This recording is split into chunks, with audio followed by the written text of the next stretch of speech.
not to, like, sound racist I'm gonna go grab my... or shit like that, but, like, he was in a new country for the first time, and there's a lot going on over there, so it's a very unsettling, unnerving feeling. So maybe there's already those nerves setting in. Well, there's also an Not event... not saying this kid fucking has a bomb strapped to him or something, but you never fucking know. Well, the thing is, and, like, he's also in a country that he's never been to that he publicly talks shit on. Yeah. Real bad shit on. Yeah. So, you know what I mean? Like, I can understand him being... And there's already bad shit going on there. But he didn't, like... He didn't even fucking do anything. No. Is my point. Now, getting into, him apologizing. Oh, I 100% believe that's fabricated. First of all, here's the thing. I think Punk... we talked about this before. I think it could be just to, like, keep it face, you know what I mean? Yeah, I don't think he means it. Just so there wasn't, like, a fucking riot when he came out. Yeah, I don't think he means it. But, like, I fully believe that it was, like, Triple H being like, you have to go out and say this. It was that, and also probably, like, we need you to get cheered and Cena to get booed. Yeah, I think that this whole thing that I've said before, Punk going to Saudi, in and of itself, I think is already very hypocritical. And, frankly, like, I think that we should, and I've seen plenty of people talking about it, but I think that the kid being pushed by CM Punk is taking away from the bigger thing that we need to be talking about, and that is quite literally CM Punk going back on his morals and being a hypocrite for money. Which is not fucking Punk. That's not fucking punk rock. You can't fucking... Bro, he was already taking that Tony Khan money. No, and that's fine. You could take money from a billionaire and still be a fucking punk. What I'm saying is, going back on your fucking morals and shit for a paycheck is fucked up and is not fucking Punk. He is quite literally falling into the PG corporate punk. And that fucking sucks. He wanted to face his friend, man. I don't give a fuck if he wanted to face his friend. They were like, the only way you're facing John, you gotta go to Saudi Arabia. And Punk was like, I bet. If I had that fucking strong of a moral, I don't care what the fucking paycheck is. I ain't going to fucking Saudi Arabia. Like, if there was some place where I was like, I am absolutely not fucking going here, and they're like, oh, well, you'll get to wrestle John Cena, and we'll give you a lot of money, I'd be like, wow, that's cool. I can stay at home with my wife and dog and not go. And you will still pay me a lot of money because I'm under contract. And you're not going to fire me because I sell a shit ton of merch and people fucking love me. So... This goes back to when WWE started... Well, we didn't have this podcast when WWE started the Saudi shows, but I said it when they started the Saudi shows. There's gonna be a lot of problems over the years coming out of these Saudi shows, and look at that! Another Saudi show, and...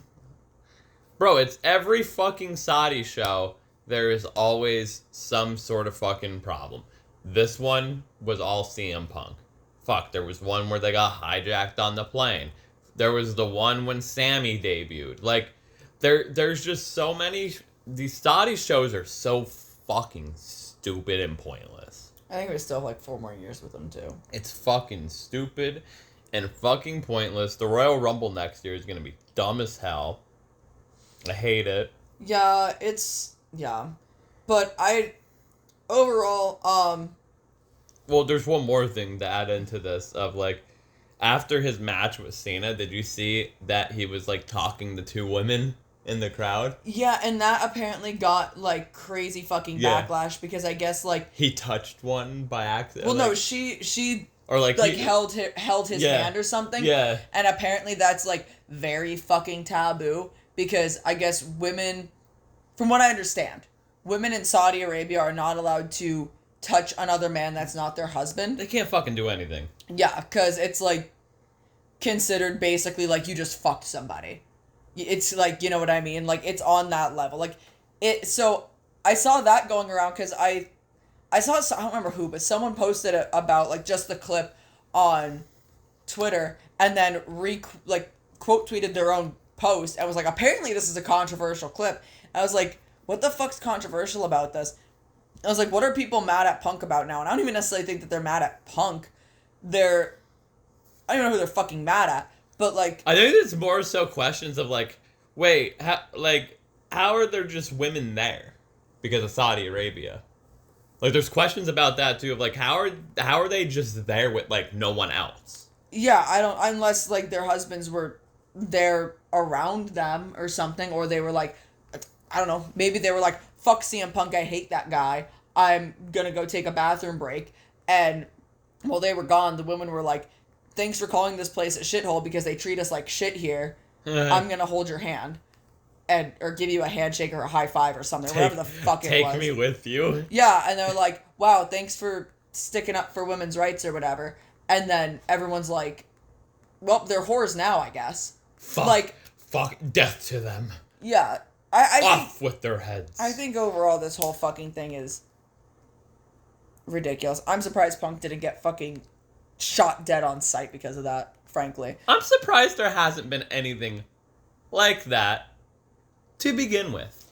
Yeah. If I'm being quite frank with you, of like, I'm surprised no one has been shot dead in Saudi Arabia yet. Yeah. Wrestling shows. The worst that's happened is the plane hijacking. Well, and because the thing is, too, like, and you have to kind of look at this in, like, a sense of, like... The only people that have almost died in Saudi Arabia is Undertaker and Goldberg. Yeah, and while I don't, like, morally agree with the way that their life is lived over there, like, you still have to critically look at it as, like, that is the way that they live their life, whether I agree with it or not, that's the way that things are there. And when you're coming from a completely different fucking country, that's so, like, that cannot be any fucking different than the way that your country is, there's going to be some situations where, like, people, like a woman grabbing Punk's hand and be like, oh, great match.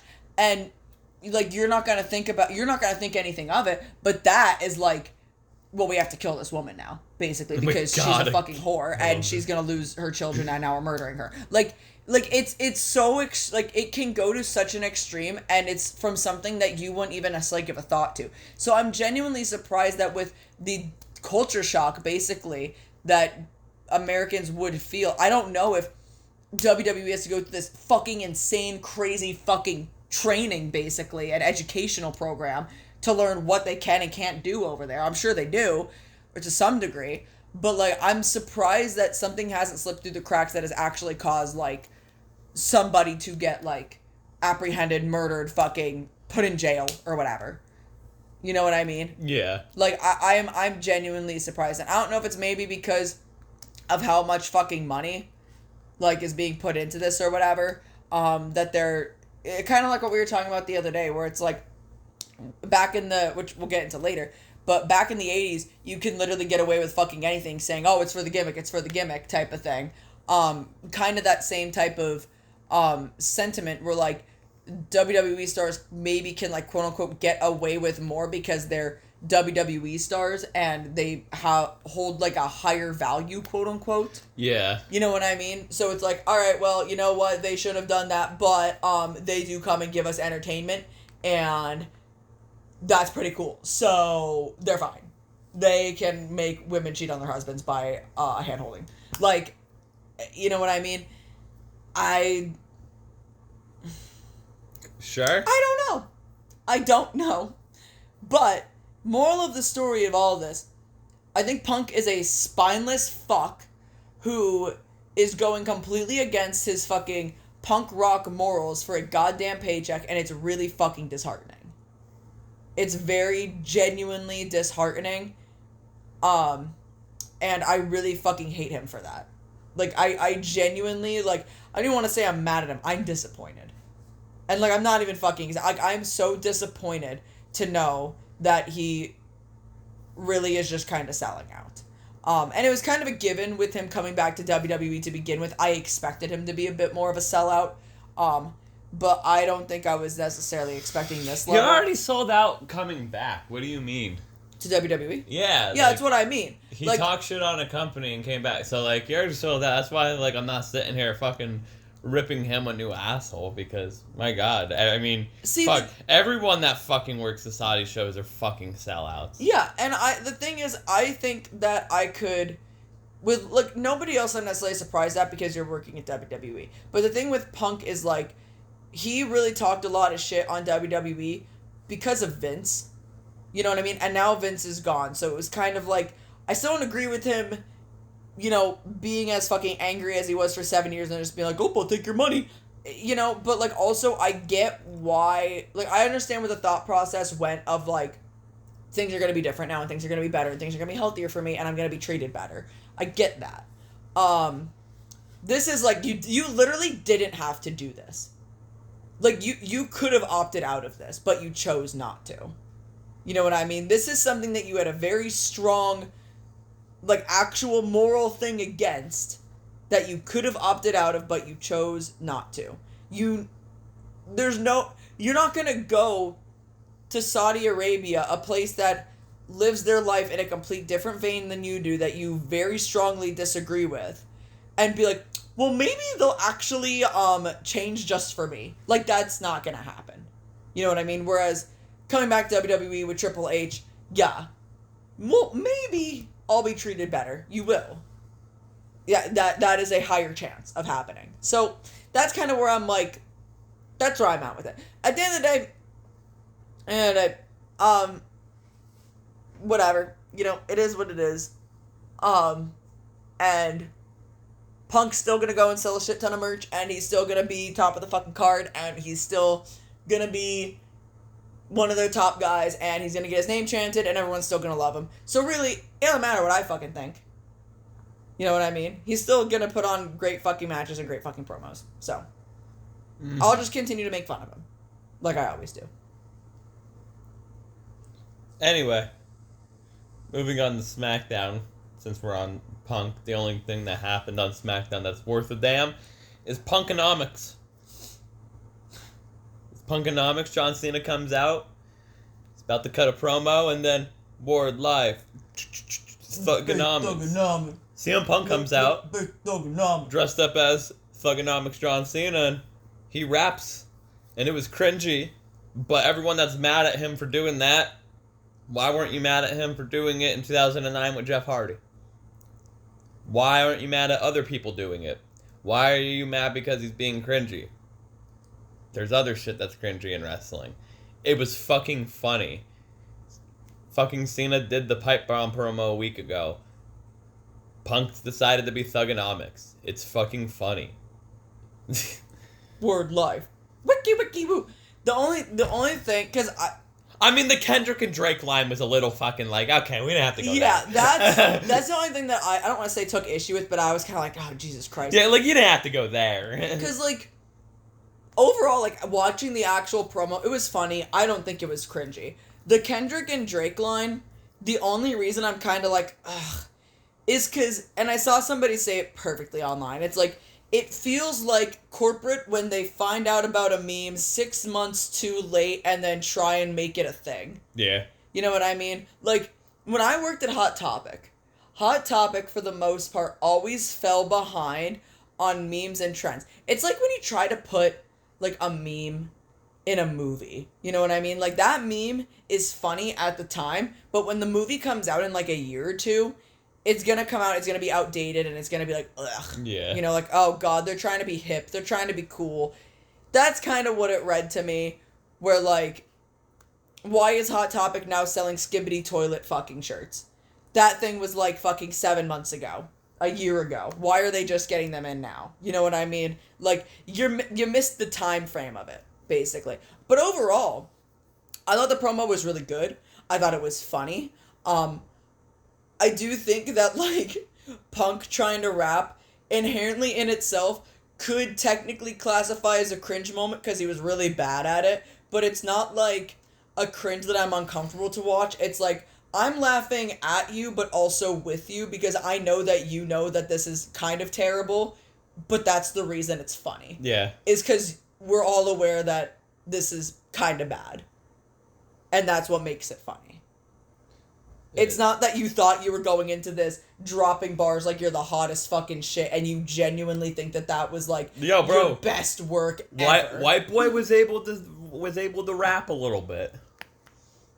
He was saying something. I mean, I'm sure he listens to Body Count. Body count. Well, yeah, he did. Well, that's Ice Cube. Well, he said that the best rap track ever is No Vaseline by Ice Cube. That's valid. Yep. Yeah, I don't know. People really took that and ran with it out, like, way out of control. I was like, alright, guys, it wasn't... Like, with the way that people... Because I didn't watch it live. With the way that people were reacting to it online, I was like, wow, this had to have been really bad. Like, he had to have had, like, some copyright-free beat behind him, and he was off beat, and he was, like, stumbling his words. This had to be, like, the worst thing he ever did. And then I watched it, and I was like... He stumbled more in his fucking promo with Hangman than this. Like, what? Bro cooked John. I don't know. Yeah, I don't understand why this was so bad, but... Anyway, moving on to their trip to Saudi Arabia of Night of Champions, where only 2 title matches were, there. Oh, also, real quick, one more thing. He did look silly, but a good silly. It was funny. It was funny. We had Cody Rhodes defeat Randy Orton to become King of the Ring. And he didn't wear the crown. He did not, but it was a really good match. It was a pretty good match. Really good match. There's definitely seeds being planted for a heel turn, either from Cody or Orton. One of them's turning heel, definitely. I think Cody. You think they'd do a double turn at SummerSlam with him and Cena? I think WWE's forcing Cody to turn heel. Well, I think he wants to now. I don't think he does. Actually, no, that's kind of a lie. Because there was a interview I think he did. I don't remember who it was with or what. It was on his podcast or what the fuck it was. But I do remember seeing a clip going around of Cody being like, yeah, like, your time as, like, a babyface or a heel is limited. There's only so much stuff you can do. And, and he said something, like, kind of along the lines, not verbatim, but, like, yeah, my run as a babyface, it's kind of coming to where there's not too much left you can do with it type of vibe. Yeah. And I'm like, I don't know if this is Cody being in the Codyverse trying to, like, fuck on people because, like, Brian Danielson loves to lie. Cody Rhodes taught him how fun lying is. Yeah. So, you know what I mean? It could be a classic case of Cody Rhodes, but... Cody Rhodes. It could also be maybe something, so we'll see. Because the thing that made me kind of go, huh, was the fact that Cody used the exposed turnbuckle. Right, call for Cody Rhodes being King of the Ring? Yeah, yeah. King Cody. But the thing that I'm curious about is he has the match at SummerSlam. Yes. Now with, I'm assuming, Cena. Yes. So, I'm wondering if this is going to be a trilogy where he loses again to Cena at SummerSlam. Because Cena's last fucking match is somewhere in, like, November, December, whatever. December in Boston. Yeah. And I think that Cody loses at SummerSlam to Cena. And basically, at the final match, the third match, winner takes all or whatever. It's probably going to be another stupid fucking step of Cody being like, either I win the WWE World Champion or I never challenge for it again. And he loses. And he gets so desperate he turns heel. Yeah. Like, Cody Rhodes falls to such desperation. He does the one thing that he didn't want to ever do, and that's be a heel. Well, that's why they should just do that at SummerSlam. I don't think they will. I think Cody's still going to chase it. Because, like, then what the fuck do you do? John fucking loses the belt at SummerSlam and he still has, like, half a year to go? I'm not gonna lie. I'm enjoying the random John Cena matches. It is fun. Because they're all against people that are good. Moving on. We had a street fight between Rhea Ripley and Raquel Rodriguez where Rhea Ripley won. This match felt very long. The finish was very cool. Yeah. Yeah. Moving on to Sami Zayn. He defeated Karrion Kross. Can you hear your foot off my vape? Karrion Kross took back bumps in this match. That's crazy. I didn't think he knew how to do those. He bumped like he does in every fucking match. Nope. No, he doesn't. I think I personally believe Karrion Kross should have won. But, whatever. Yeah, I think he should have. I I think no idea WWE what is just fucking on Karrion Yeah, Kross. I have no idea what the fuck's going on with this whole thing, bro. They're just constantly fucking on him. Moving on. Solo Sikoa defeated Jacob Fatu to become the U.S. champion, and Hikuleo, I don't know what they're calling him, but Hikuleo. Toa Tonga or something. He is now there. It's literally like Tonga Toa or Toa Longa. I don't know what inning we are in for the Bloodline story, but it seems like we're in the bottom of the 19th, tied up, no one can fucking score, and we just want to fucking go home.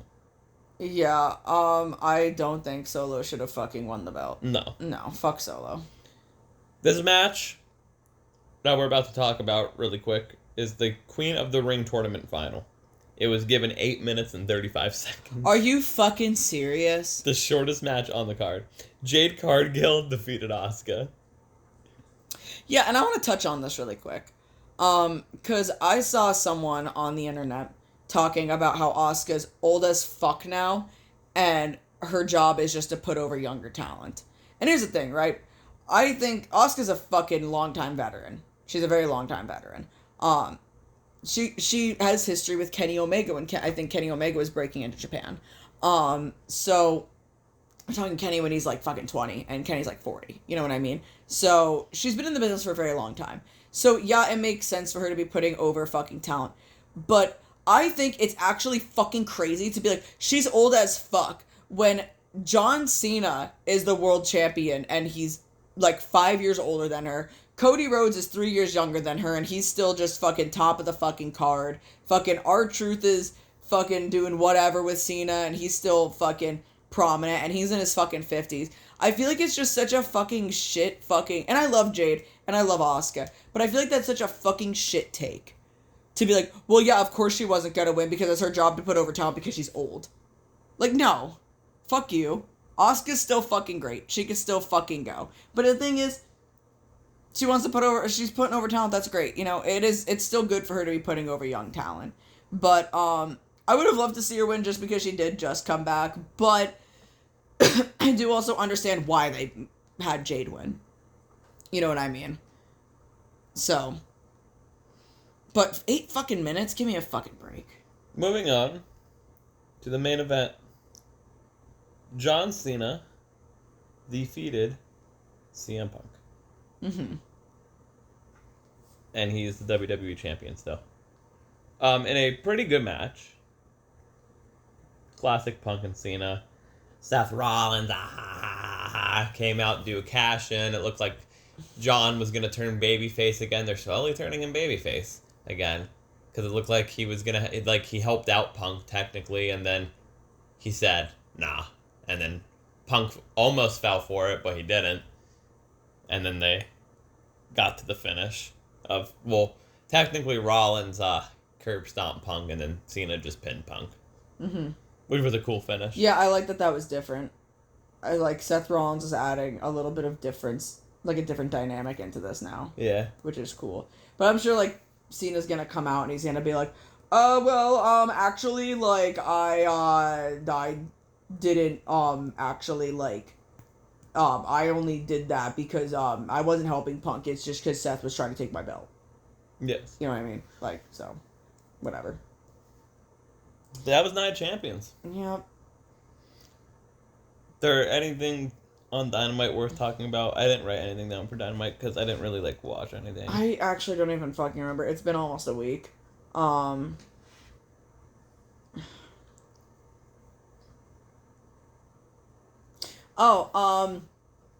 mean, the Young Bucks bumped up Ospreay and Swerve's match to the beginning of the show instead of the second half of the show, and Will Ospreay had a really fucking funny entrance where he ran to the ring, like, still wrapping his tape or his wrist up. He didn't have his fucking shoes tied. He didn't have his elbow pad on. Swerve came out second. He came out putting on his shirt to do his entrance to then take off his shirt, which was funny. Match was fine, you know, but I honestly I don't really remember too much of what happened on Dynamite. We got Dynamite 300 this week coming up. Your legs are bothering me, like really bothering me. Anyway, let's move on to the meat and potatoes of this podcast.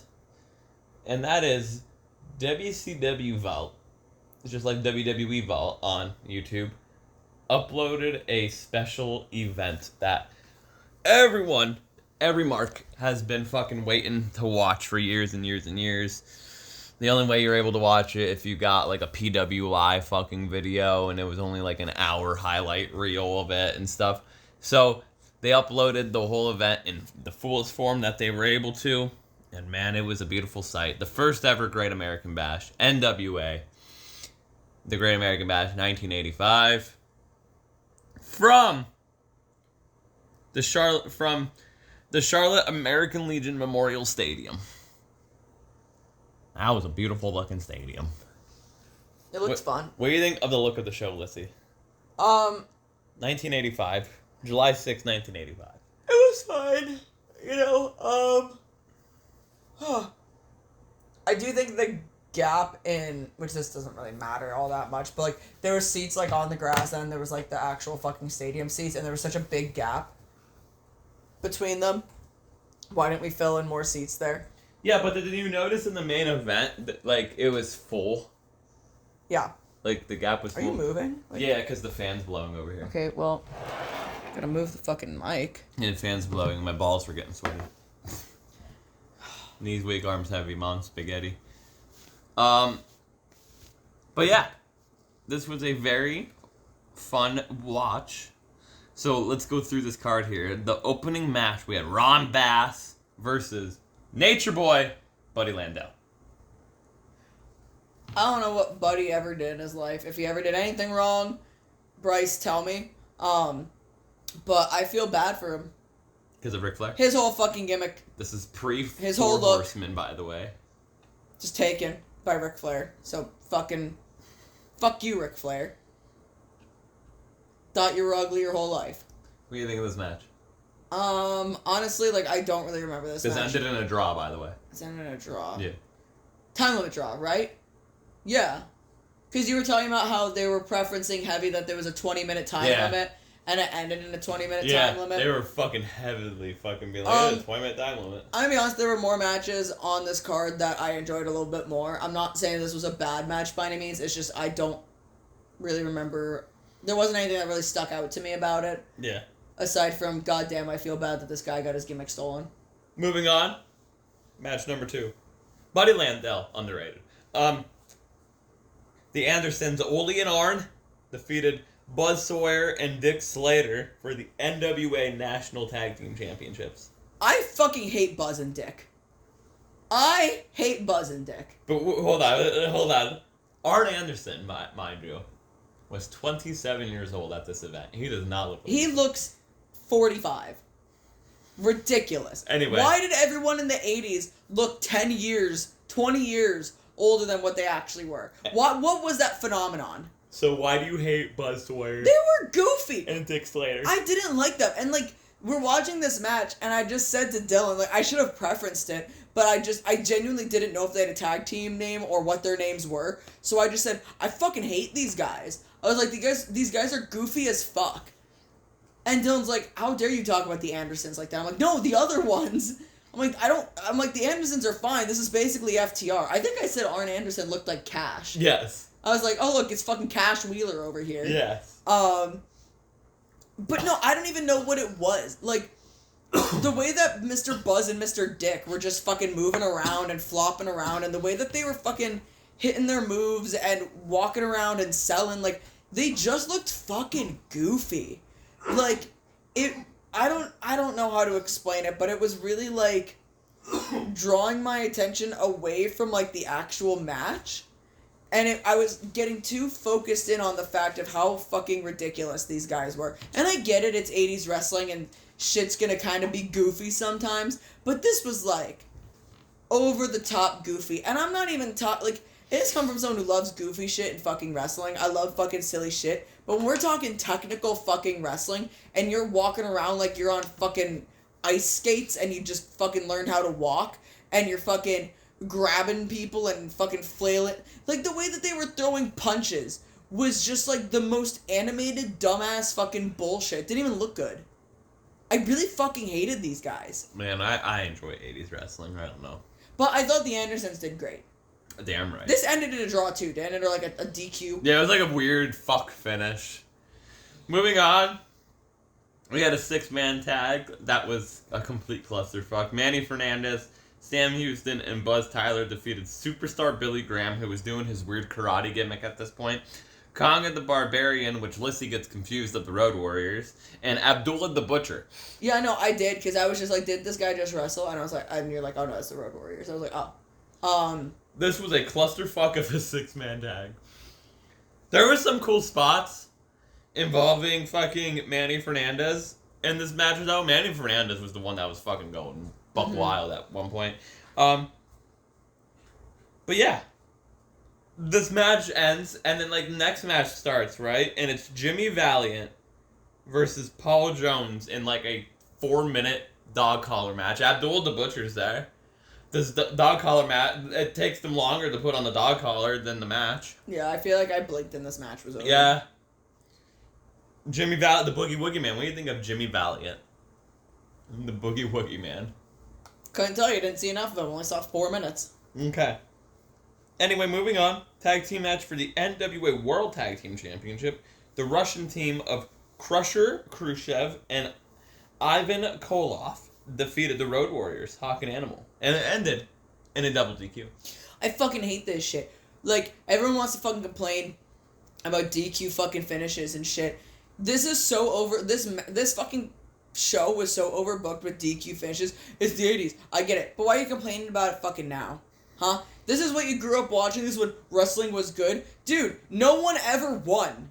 No one ever won. No one wanted the job on this night. Like, Jesus fucking Christ, dude. What the fuck? This was a great match. This was fun. Yeah. I was enjoying this match. It was a good match. The Road Warriors are always fun to watch. Moving on. For the NWA United States Championship.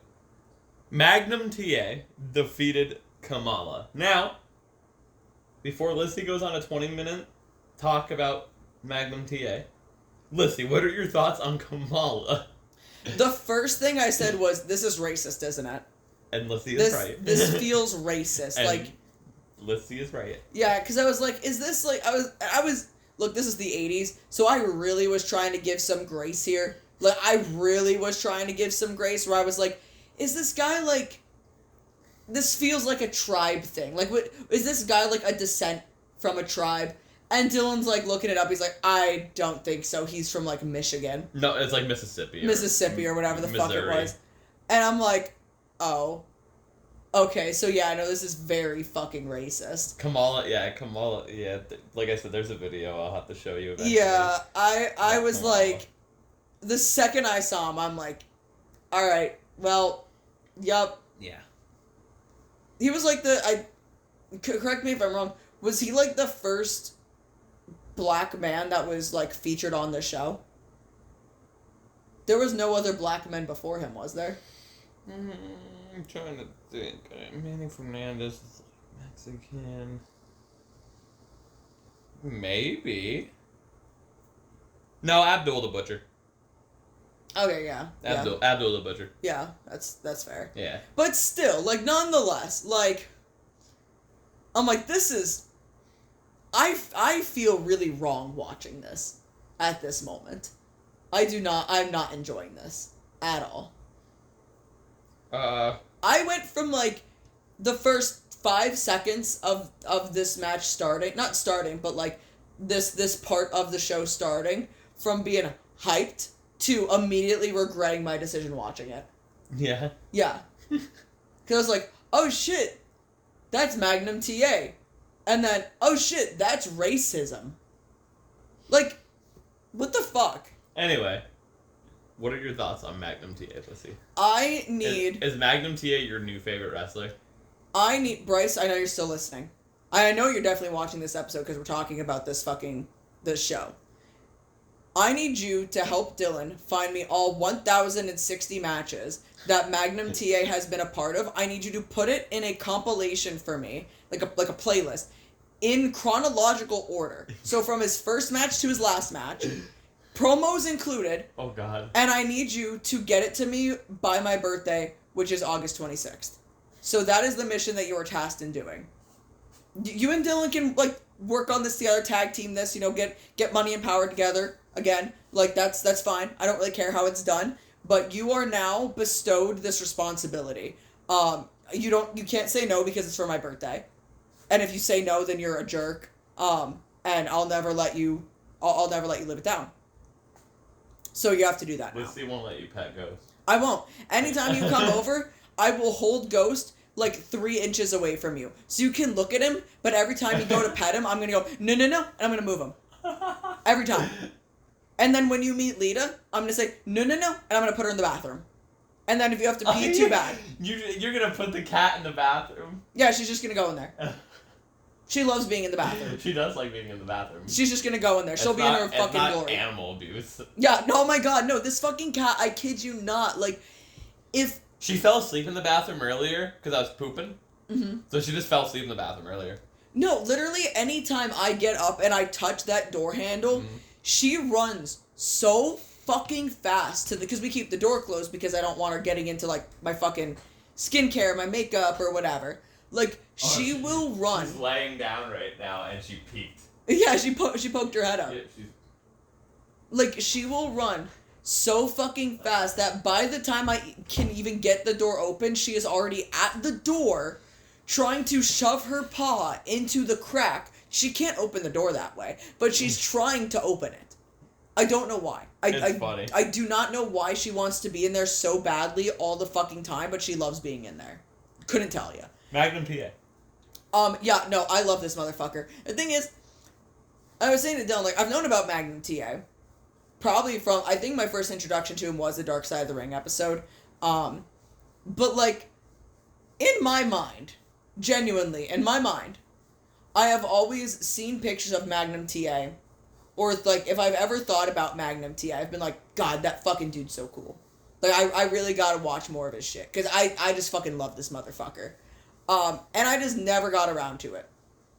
And anytime it gets brought up, like, anytime I see a picture of him on Twitter or whatever, because now Hangman looks like Magnum TA. And, like, it's, like, uncanny. So there's always pictures of, like, I'll always see, like, memes or pictures of Magnum TA in comparison to Hangman on a page. And I'm like, God, I gotta fucking, like, this dude's so fucking cool. I gotta watch his fucking shit. And, like, I just have to. I really have to. Because, like, I enjoyed watching him. I really did. So, Bryce, you are bestowed this responsibility. Email me the video once you're done. Or the playlist. Whatever the fuck you end up doing. Just send it to me. Moving on to the co-main event. David Crockett is the special guest referee. It's for the NWA World Heavyweight Championship. Ric Flair, the Nature Boy, came out of a helicopter. Great entrance. Badass entrance. And he defeated Nikolai Koloff, the other Russian. Yeah. Woo! Ric Flair. I fucking hate Ric Flair. He ran the blade in this match, too. He juiced. Fucking hate Ric Flair. What do you think of Ric Flair? I hate him. Like, I don't understand how, and maybe it's just not my vibe, right? Like, maybe it's just not my vibe in wrestling. I'll take that as the answer. But, like, watching a Ric Flair match, I really genuinely don't understand how people are like, he's the greatest of all time. He is the original 5 moves of doom, and it's boring. I get that. There is hardly ever anything in his matches that happens that makes me go, oh, yeah, alright, yeah. Except for after that fan ran in the ring during this fucking match, because a random fan just jumped in the fucking ring. Yeah. Like, Ric Flair, like, powered the fuck up. Like, he was like, the coke hit, or he was just so taken aback by the love of the fans that he's like, I remembered who I'm doing this for. Because he's a babyface at the time. And he just, like, did some fucking shit. Like, he got thrown into the turnbuckle. He did one of those, like, cool little, like, flips over the turnbuckle. Like, kind of like the one that Nick Jackson does. He, like, did that, like, cartwheel flip over the fucking turnbuckle. He ran across the fucking ring on the apron. He got up to the top turnbuckle, and he did I think it was a crossbody off the fucking top rope.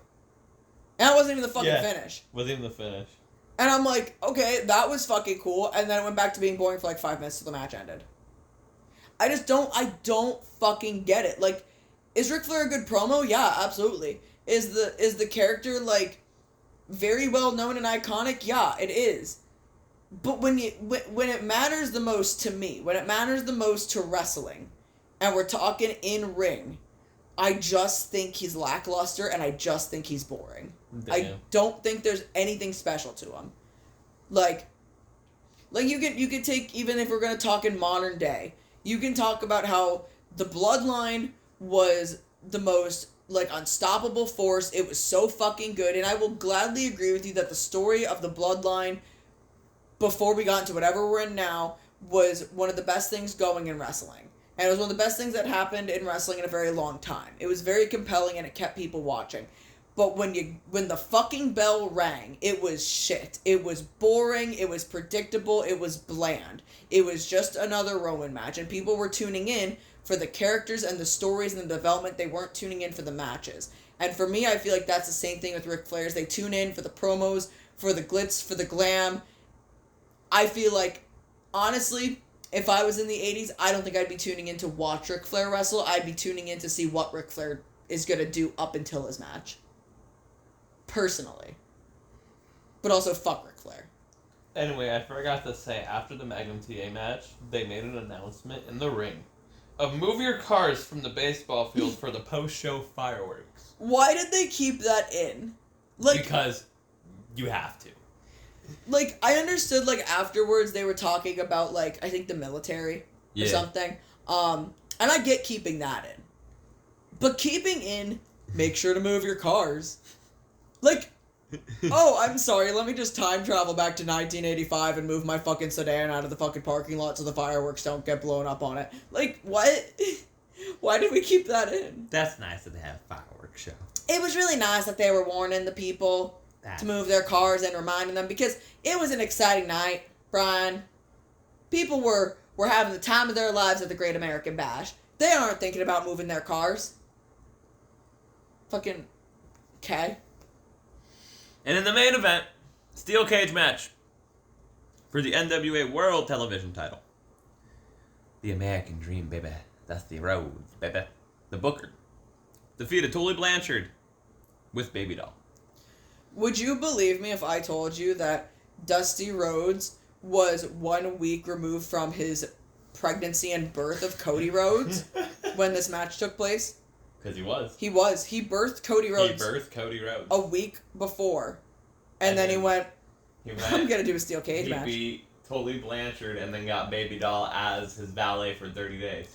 Which, like, by the way, like, I get the selling of Baby Doll. We're selling off the women, baby. Like, no, I get Baby Doll being like, no, not Dusty Rhodes, no. But, like, at this time, correct me if I'm wrong, at this time, wasn't Dusty Rhodes, like, fawned over heavily? Bro, Dusty Rhodes was, like, the ultimate babyface. People love Dusty Rhodes. And I believe, if I'm correct, women fucking love Dusty Rhodes. They also like Ric Flair.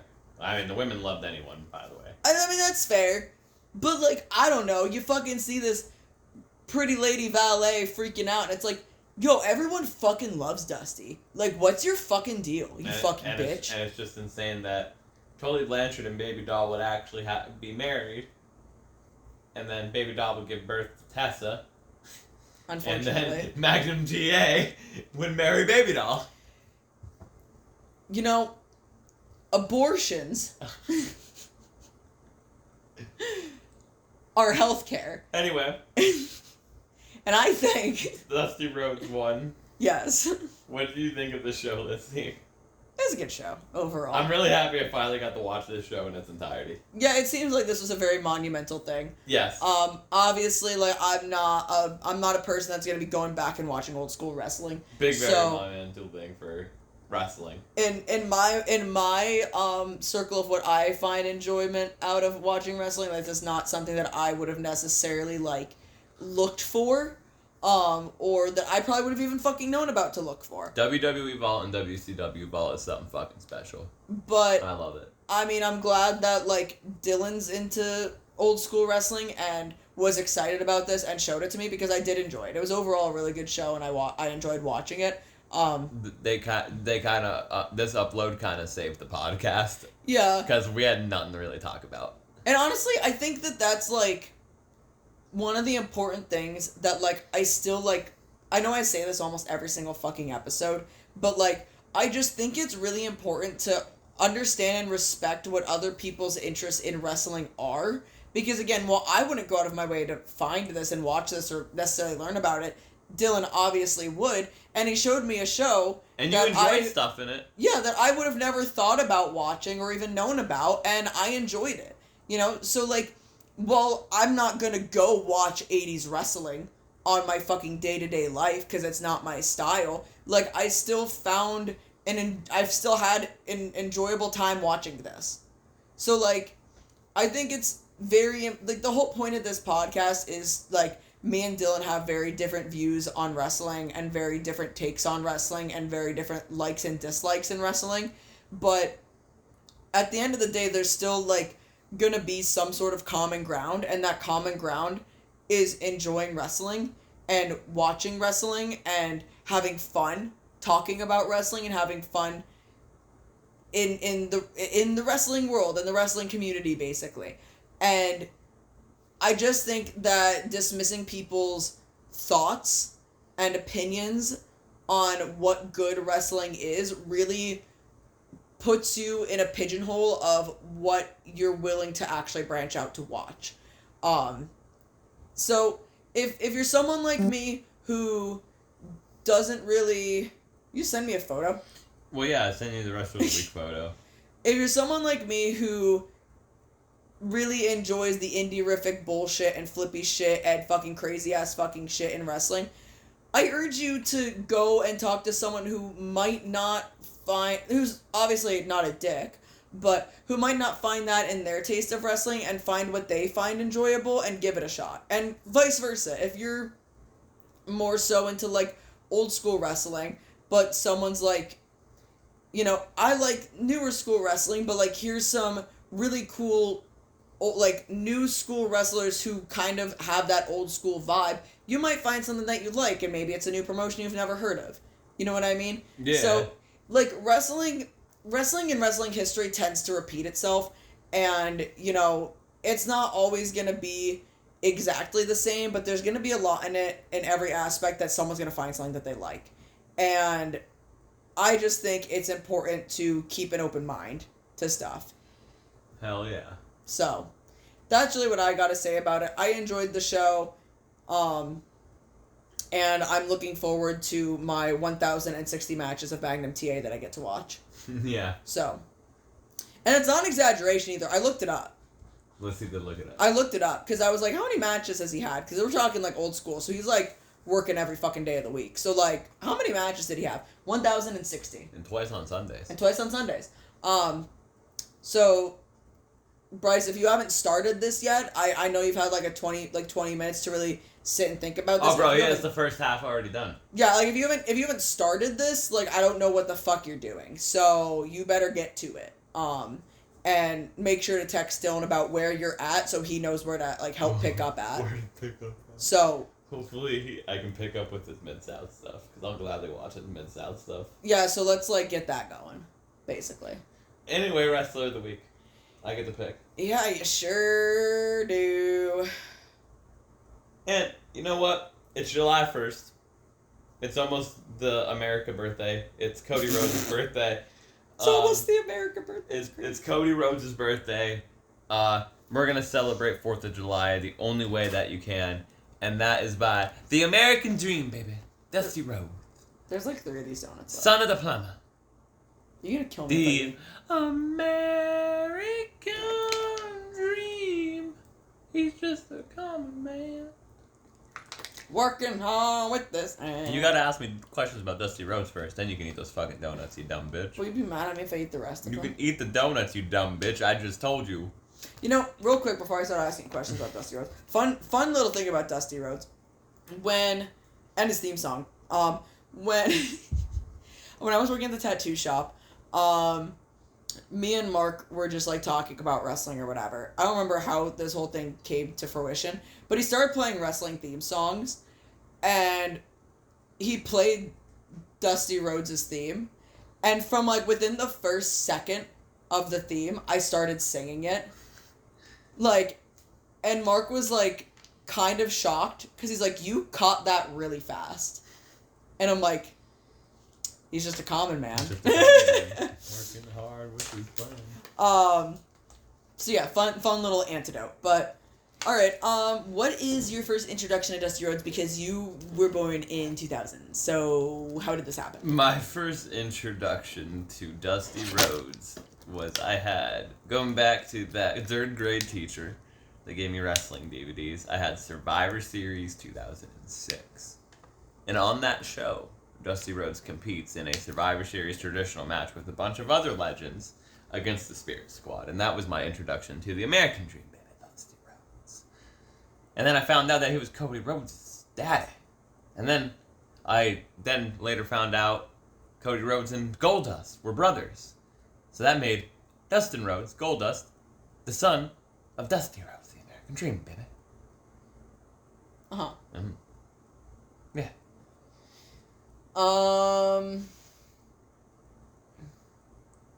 Go ahead, just ask me what's my favorite era of Dusty Rhodes. You know what's coming, baby. What's your favorite era? The Pizza Man, yes I am. I love this guy.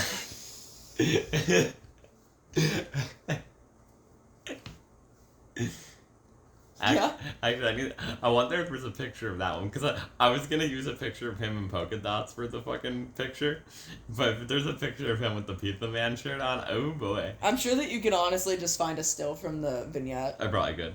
You can't beat my prices. But you sure can beat my meat. Oh my god. Did you find one? Oh yeah. Oh my god. Oh man. But okay, what's your favorite Dusty Rhodes match? You sure can beat my prices, but you. No, my favorite Dusty Rhodes match is him and Sapphire. No, I'm kidding. Dusty Rhodes versus Flair is like a big obvious one. I also really fucking enjoy. This is gonna be really random. Dusty Rhodes versus AJ Styles from DNA. Okay. Very fucking random. Alright. Very fucking random. I can hear Bryce now, where he's listening to this and he goes, Yeah? You did? Probably, like... Oh, you did? Probably one of my favorite, like...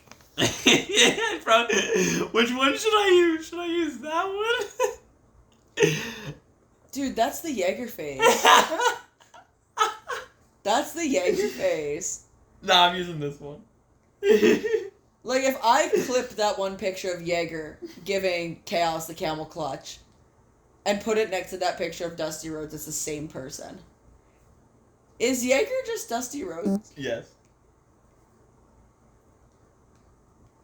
Anyway, Yes. Oh my god, I don't really know. I also really like Dusty Rhodes versus Randy Orton. From I believe it was the Great American Bash 2007 Bull Rope match, which is like Dusty's last ever match. I'm trying to think of like some good questions about Dusty Rhodes, but like I feel like I don't know enough legitimately about Dusty Rhodes. I like the concept of Dusty Rhodes of the American Dream, the common man, like that whole thing. Yeah. Of like him being literally the American Dream, the common man, the son of a plumber. Mm-hmm. Find a dime with kings and queens, my pork and beans. And then, the computer gonna take your job, daddy. Yeah, 'cause I was gonna say, like, not to sound like this person, but that was his original OG vibe. Yeah. And then when he went to WWE, like, Kind of, we're just making fun of like, what was that whole point? Like, why? Like, for what? And then they put him in polka dot. Like, he was so beloved. Why did they do that? They put him in polka dot. Because he was the booker of the rival promotion coming over. So Vince was being petty. Yeah, but, like, he's fucking great. Like, I don't... He's just a con man. It's crazy that, like, he was so bankrupt at one point, like, so poor, that's why he was working ECW. Yeah. Like, His ECW stuff is pretty cool. It's short-lived and whatnot. He did great work with Steve Corino. But it's just very sad to watch knowing he's literally doing it to fucking pay for shit. And he's lucky if the check clears. Yeah. Like, it's... Like, he was doing fucking commercials for, like, auto stores or whatever. Like, they were so broke. It's insane. Like, this guy was so broke. Which is, like, actually, literally the most, like, insane thing to think about with how successful, like, his career seemed. He just kind of, like, pissed his money away, that's the thing. Yeah. It seems like an unfortunate trend of most wrestlers back in the day. Well, yeah. Because, like, they would just buy shit and be able to, like, write it off on taxes and whatnot. Yeah. That's why they would just buy random ass shit and whatnot. Dusty would buy the fucking fancy clothes and stuff. He was dripped out, baby. But I think the more important thing about Dusty Rhodes is, shocker coming from me, right? The mind of Dusty Rhodes. The booker Dusty Rhodes. Dusty Rhodes is a big influence on early NXT. Yeah. You hear all those NXT towns. He booked TNA at one point. Like, Dusty Rhodes has helped so much talent. And I think that is actually, like, no, like, not being, like, not joking or anything. That is, like, my favorite thing about Dusty Rhodes is the mind of Dusty Rhodes. I think we talked about it on here. When they did, like, that A&E special on Dusty Rhodes and, like, Cody found, like, his book. Yeah. And I was like, enamored by the book. Because I was like, that's his book. He wrote the War Games concept in there. Mm-hmm. And shit. Like, that shit's insane. I love that shit. I wish he was still here. I would love to see a Dusty Rhodes booked show now. I really would have loved Dusty to be here to watch Cody win the belt. Yeah. You know? Yeah. Is this a bra and panties match? Yeah. Why are we watching a bra and panties match? I put on an episode of Velocity, and here we are. It's Trish Stratus versus Stacy Keibler in a bra and panties match. You think Dusty Rhodes probably liked this match? I don't know. He probably that it. I couldn't tell you. But, anyway, yeah, anything else you gotta say about Dusty Rhodes? I wish he was still here. That's all. That's Yeah. pretty much about it. I wish he was still here. He was great. I'm glad, like, one of his last moments, like, you got to see in WWE is when Cody Rhodes and Goldust won the tag belts and Dusty was there in their corner. Yeah. So, like, that was cool. Baby. I wish Dusty was here, like, even for the creation of AEW and stuff like that. Because he would have been proud of Cody. Yeah. Of, like, doing stuff like that. And, I mean, him versus Dustin, oh, fuck, man. What a bloodbath. Call back to Dusty Rhodes matches, you know? Yeah. Dusty Rhodes still lives on, dada. Didn't Cody Rhodes say something about how Dusty would have been so mad at him for getting the dream tattoo? Yeah. He would have been mad. Oh, man. But yeah, that's that. That's Dusty Rhodes. That's the American dream, baby. Alright, well, I guess that's gonna take us out of here. So I can The eat bionic these elbow. donuts. The bionic elbow. Goated finish. Yeah? Might have to bring it back with my elbow. Yeah, okay. Bro, I technically could. Call me Dusty Rhodes, baby. Anyway, thank you guys so much for listening and watching. If you like this video, make sure to like, share, subscribe, and hit that notification bell so you don't miss an upload. Now that this video is pretty much over, you can go hop on over to Tapped Out to Pro Wrestling here on YouTube and figure out what happened. Why was Bryce not on Grimm's Toy Show? You're gonna have to watch this whole video to make sure you find out. So make sure to go check out Bryce over to Tapped Out to Pro Wrestling. I'm only giving him the plug because I really did just put a lot on his plate, and I think he deserves the views. So if you think that Bryce should find all 1,060 matches of Magnum TA for me, make sure to give this video a like, and make sure to go give Bryce's video a like, because I think that's only fair. If you want to follow me on any of my social media platforms, you can find me, you can find the podcast, more importantly, on Instagram at Talkin Wrasslin Pod, TALKIN _WRASSLIN _POD. You can find... Don't forget to hit that subscribe button on here for us. I just said that. And the notification bell. I also just said that. You did say notification bell? I did say notification bell so they never miss another upload. Because clearly our schedule's fucked. Thank you. Exactly. You can find me on Instagram and Twitter at the same handle, Lungtar, LUNG_TAR, Blue Sky at Lungtar, LUNG-TAR, and TikTok at Lungbucks, LUNG_BUCKS. And Dylan, where can people find you? You can find me at DillWeaves, DYL_line, WEAVES _line on Instagram. And also, DillWeaves, no underscore lines, one word, on Twitter. And also, go subscribe to DCW Extreme on YouTube. Alright, well, To keep up with stuff there. thank you guys so much for listening and watching, and we will see you in the next one. Goodbye! Bye!